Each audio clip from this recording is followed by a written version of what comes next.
Hello, thank you for tuning in to my video poster presentation. My name is Stan Pounds, and I'll be presenting my poster, Mitovolve Models the Evolution of Prevalence of Mitochondrial Mutations in Pediatric Leukemia.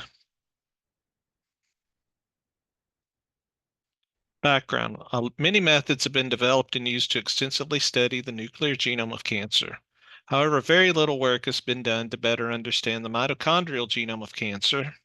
So here we developed the Mitovolve method to analyze single-cell sequencing data and gain some insights regarding the molecular evolution of mutations in the mitochondrial genome of cancer.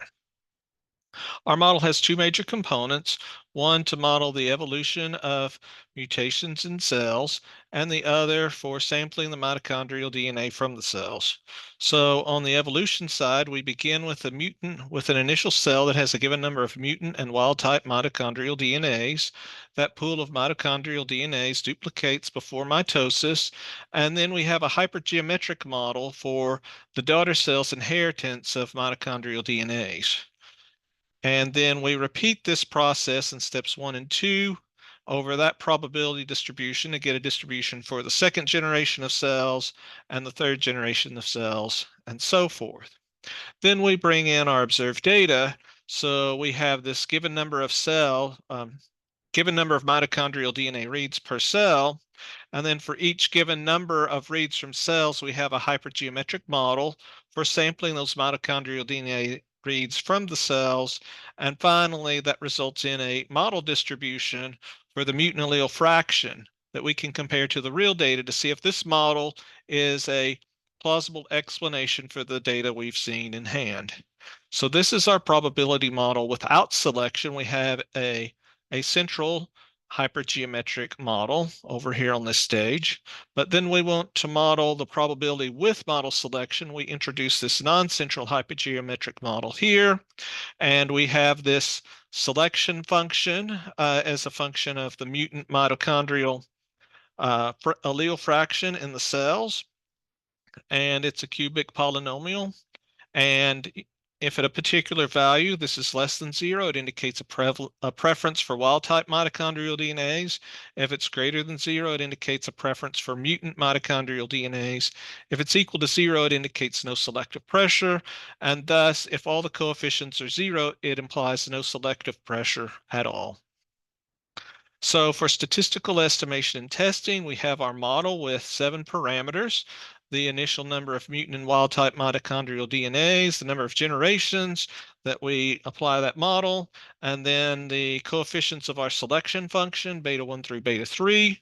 For our data, we have for each cell a given number of mutant and wild-type reads of mitochondrial DNA, and then the estimation and testing, we use a maximum likelihood framework, and we examine MIDI models and compute the likelihood and do some likelihood ratio testing.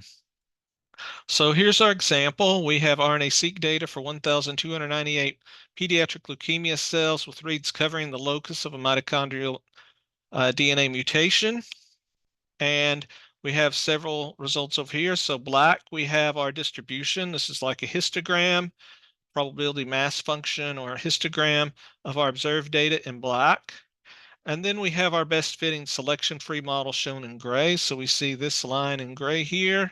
And we note there's some sizable gaps between the black and gray, like over here, and then over here as well. And then we have a model with selection that has a low initial mutant allele fraction. I'll show more about that on the next slide. But the distribution of the mutant allele fraction for this model follows very closely to the observed data. And then we also have one that has a high initial mutant allele fraction shown in red that also follows very closely to the observed data. We perform this likelihood ratio test to compare a model with selection to a model without selection. We get an incredibly small p-value of 10 to the minus 34, indicating very strong evidence that selection has occurred in these leukemia cells with respect to this mitochondrial DNA mutation. Here's the selective pressure function, that cubic polynomial for the low initial math model for this one shown in green. So we see there's a preference to select additional mutant from generation to generation if the math is below about 50%, and there is a preference for wild type if the mutant allele fraction is above 50%. So those pressures help press the distribution to being what we have observed. So here are those two selection models. They have very similar log likelihood, negative log likelihood of 1965 versus 1963. That difference is not statistically significant. And you'll notice the final distribution that we get for mutant mitochondrial DNAs in cells is very similar. The final one is very similar at the end, but at the beginning, they're very different. Over here on the green, we have a very low initial mutant allele fraction. Over here on the red, we have a very high initial mutant allele fraction.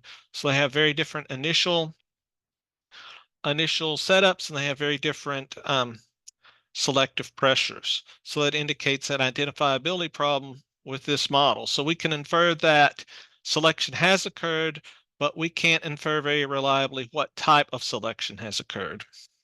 So in discussion, using the diagnostic single-cell sequencing data, Mitovolve can determine whether selection has occurred or not.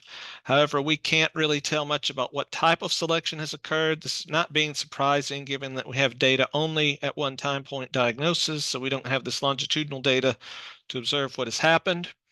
And so we need additional data analysis methods and further research on the mitochondrial genome of cancer.